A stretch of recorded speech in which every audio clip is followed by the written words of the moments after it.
Hi, I'm Judy, writer-in-residence with Hearts Need Art, here to bring you a gratitude gram just for you. Today I want to introduce you to an author who is also a cancer survivor. Ginny Brant brings a unique perspective as a wife and mother who grew up in the halls of the power in Washington, D.C., has battled cancer, and has ministered in some of the most impoverished streets of our world where there is no freedom.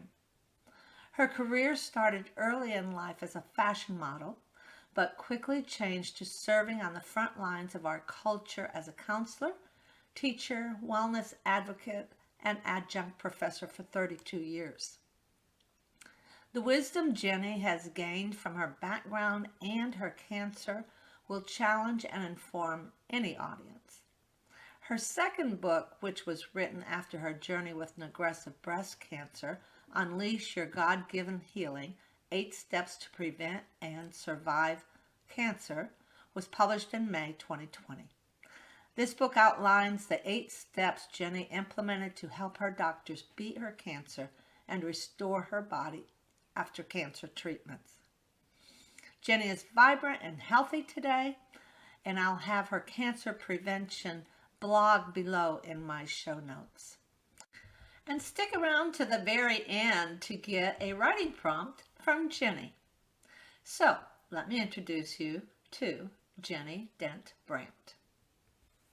During my cancer journey, I learned to focus on all the wonderful things that were happening around me, as Paul tells us to do in Philippians 4:6-8, when we're in the trials of our life.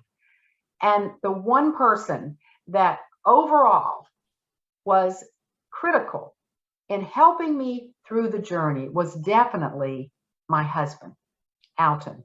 From the first moments I was diagnosed, he met me at home, threw his arms around me, and prayed over me that God would guide and direct us.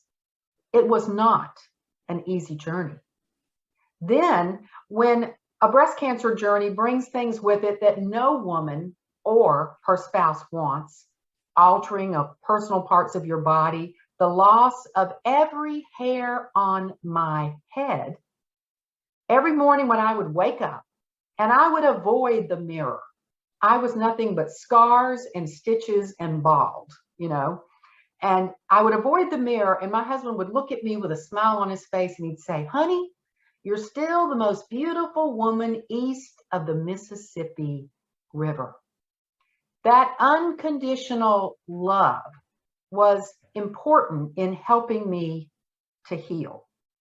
Now, I must also say that all of the people who worked at Cancer Treatment Centers of America were amazing to me. When you have to fly off on an airplane to get treated for cancer, it's not easy. And sometimes my husband could not go with me because he had to pay the bills. And there were lots of bills to pay that I generated. And I would have to fly up there on my own. But they always sent someone to pick me up. And I would always get a driver who would, before we started the journey, hold my hand and say, "May I pray for you?" And they would pray for me. And whether it was a cafeteria worker or the nurse taking my blood pressure or the chemo nurse or the oncologist or the radiologist or the surgeon, sometimes I would just break down and cry. And they would hold my hand and pray for me and give me an encouraging word. Frankly, I've never seen such a customer service oriented cancer hospital in my life. I say they're like Chick-fil-A on steroids, if you know what I mean. So it was like, "How may I serve you?" with a smile, an encouraging word. And they certainly capitalized on my faith by, making that an important part of the journey and praying with me through every step of what was going on. So to all the workers, hospital workers and doctors who helped me along the way, I have a big thank you, gratitude gram for them as well. I do hope that you enjoyed this gratitude gram from Ginny.